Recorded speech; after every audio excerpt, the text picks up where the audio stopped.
Hola, hola, bienvenidos educandos de octavo grado al campo del conocimiento español en el área de comunicación. Abordaremos el contenido de hoy, técnicas grupales. En específico, la entrevista y la conferencia. Soy la docente Blanca Dina Funes. Las expectativas de logro para este tema son las siguientes. Desarrollar estrategias en el manejo de distintas técnicas comunicativas, identificándolas en contextos discursivos formales e informales. Hagamos un poco de retroalimentación. Vamos a comenzar recordando qué es la mesa redonda. La mesa redonda es una discusión oral estructurada y planificada. Varios participantes conversan y argumentan sobre algún tema polémico, pero sin llegar a una discusión acalorada. Confrontan diversas perspectivas del mismo tema. Esa es la mesa redonda. En todas estas técnicas existe un trabajo grupal. Hay un trabajo grupal tanto en el desarrollo de la técnica como en la exposición del contenido o en la resolución del conflicto. Y cada participante da a conocer la parte que le corresponde de su discurso, ¿verdad? De manera formal o de manera informal, dependiendo la técnica. Repasemos lo que es la técnica del foro. Es un tipo de reunión donde las personas conversan y opinan sobre un tema de interés común, un tema que es correspondiente al grupo en particular. Es informal. Luego tenemos el panel, donde los panelistas son expertos. Los expositores son especialistas que presentan un punto o aspecto del tema, completándolo o ampliándolo. También tenemos el debate. ¿Qué es el debate? La discusión de un tema por parte de dos grupos, defensores y contrarios o atacantes. Cada grupo defiende su postura respecto al tema o asunto que están discutiendo, respetando siempre las ideas de los demás, pues hay que encontrar la verdad y la razón. Muy bien. El tema que nos ocupa en esta ocasión es la entrevista. Veamos qué es la entrevista. Es una técnica también, una técnica grupal basada en la conversación, pero no es una conversación que hacemos de manera cotidiana como el diálogo, sino que es una conversación más planificada, más pensada.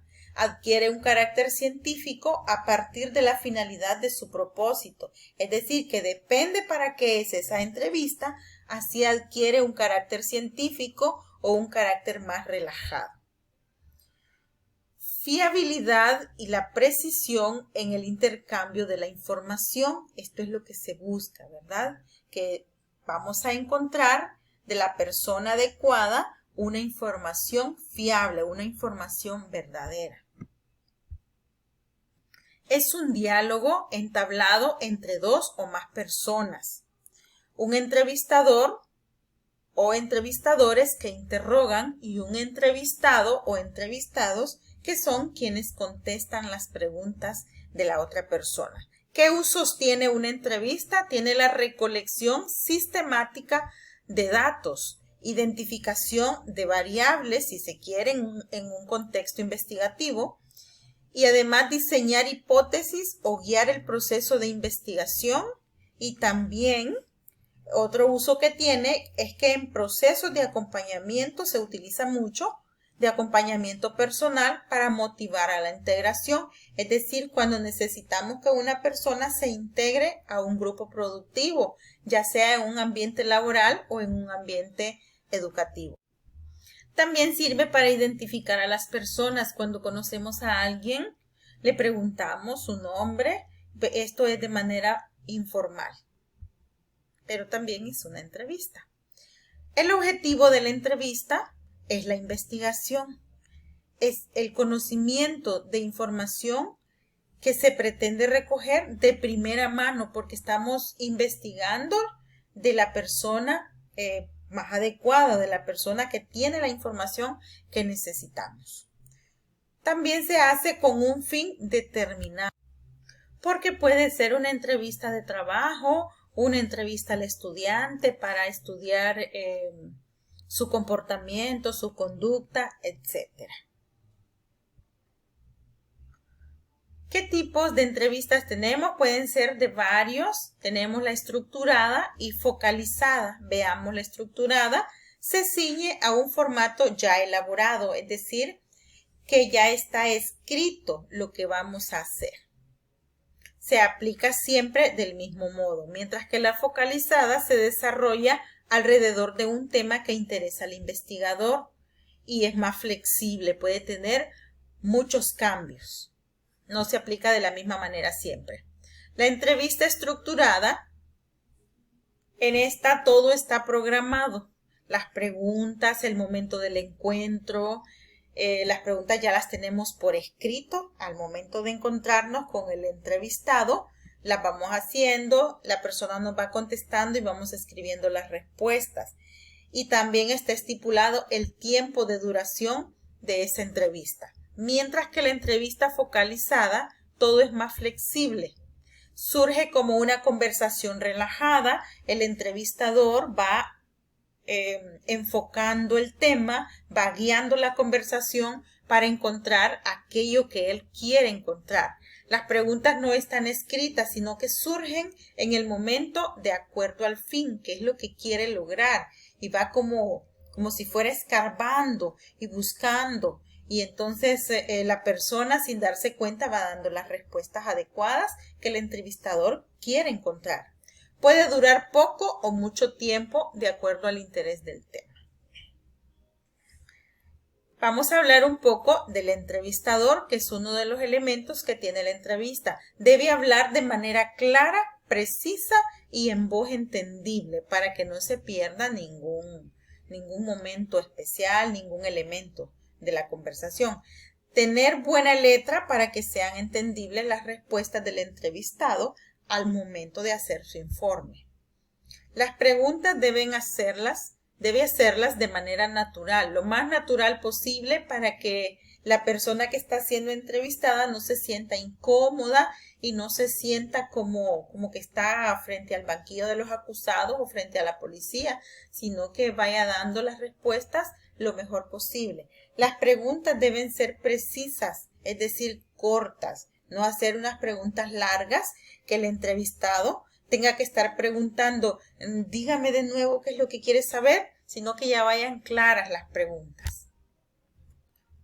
Además, deben ser adecuadas al nivel educativo del entrevistador y del entrevistado, porque de repente le hacemos unas preguntas en un lenguaje muy elevado y la persona no nos va a entender. Por eso va a depender del tipo de persona que estemos entrevistando. Las razones por las que alguien puede cooperar al momento de una entrevista, porque no todas las personas les gusta ser entrevistadas, pero para lograr que alguien quiera colaborar y cooperarnos en el momento de que necesitamos aplicar la entrevista, pueden ser algunas de las siguientes. Por publicidad, porque esto ocurre más que todo en el ambiente político. Las personas quieren ser entrevistadas para que otros les conozcan sus ideas, sus planes, sus propósitos y puedan votar en el momento que ocurran las elecciones, puedan votar por ellos. Puede ser también por su propio ego, que quieran ser famosas, quieran aparecer en las cámaras. Hay personas que les gusta mucho el aspecto público, entonces les gusta y salen ahí en los noticieros queriendo participar en las entrevistas. Puede ser también por dinero, puede ser que alguna persona reciba dinero a cambio de una entrevista y así logre pues tener una entrada más, un ingreso de dinero más. Para ayudar al periodista, esta es otra razón, depende del periodista, tal vez le explica que dando esa información él va a ganar más seguidores, qué sé yo, y puede ser que la persona acceda a ser entrevistada por quedar bien con el periodista y ayudarle en su trabajo. Por gratitud, de repente, fue guiado a través de una conversación y entonces él se siente agradado y da su colaboración. y también para la farándula. En el caso de los famosos, quieren ser entrevistados porque más personas los conocen y tienen así mayor cantidad de seguidores. La entrevista puede ser formal o informal de acuerdo a la finalidad. Por ejemplo, si es una entrevista de trabajo para buscar empleo, es formal hasta la manera de vestir y la manera de conducirse. Pero si es una entrevista educativa, más bien debe ser informal para que el educando se sienta cómodo y pueda expresar lo que piensa y lo que siente. Tenemos también la conferencia. Es una conversación entre dos o más personas para tratar algún tema o algún negocio. Además, se puede entender como la disertación o explicación de un tema frente a algún público. Puede ser de tipo doctrinal o académico.